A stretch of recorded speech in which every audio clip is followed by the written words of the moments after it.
This is known as the wide shot. The subject takes the full name, or at least as much as comfortably as possible. As you can see, the whole of the subject's body is visible in the camera. This is a mid shot.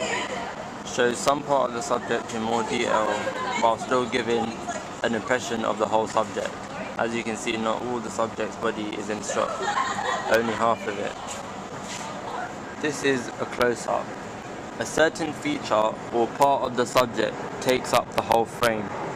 As you can see, not the whole of the subject's body is in the frame, it's only the face. This is an extreme close-up. This kind of shot is normally used to show the subject's feelings and emotions, similarly to the close-up. This shot is called a cut-in shot. It shows some other part of the subject in detail.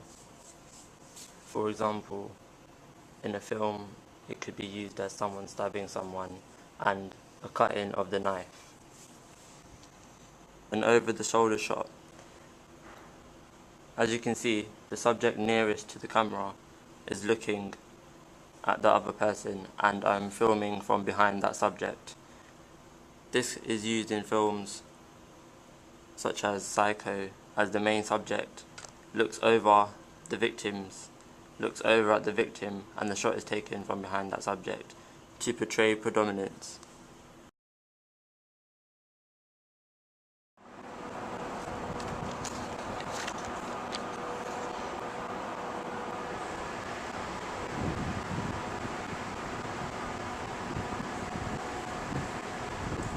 This is an eye-level angle.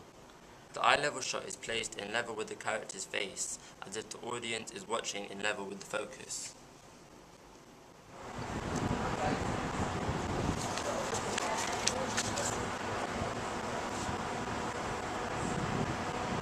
Look here.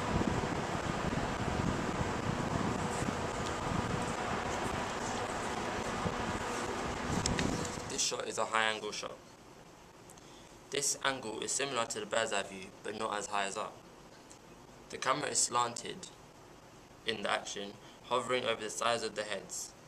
This makes whatever you're trying to focus on look smaller. This action becomes part of a wider scale.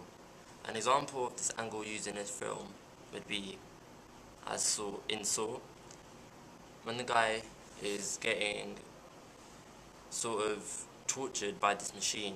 The machine is looking over him, which portrays predominance for the machine.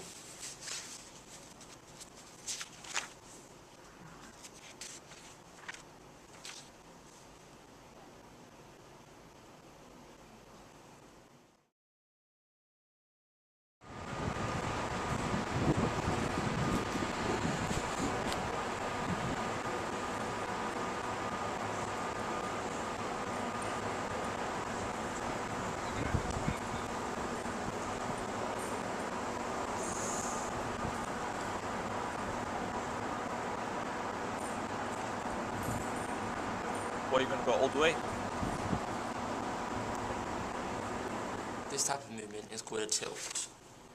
This can be similar to a pan shot, although it scans the scene vertically.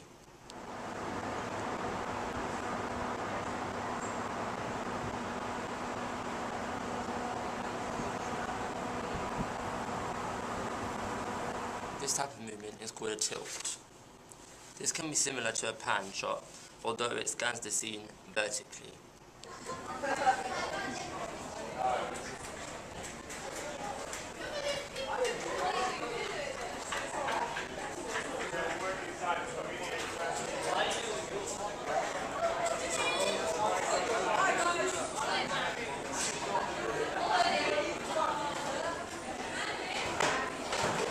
This is called a dolly shot. This is sometimes called a trucking or tracking shot. The camera is usually placed on a visible vehicle or plane, or mounted anywhere that creates movement if a director wants a complicated dolly shot. The dolly shot generally follow the moving object. The dolly shot is good for following the movement of a human or an object, showing the journey from one end to another. That's the same. This is a zoom-in movement.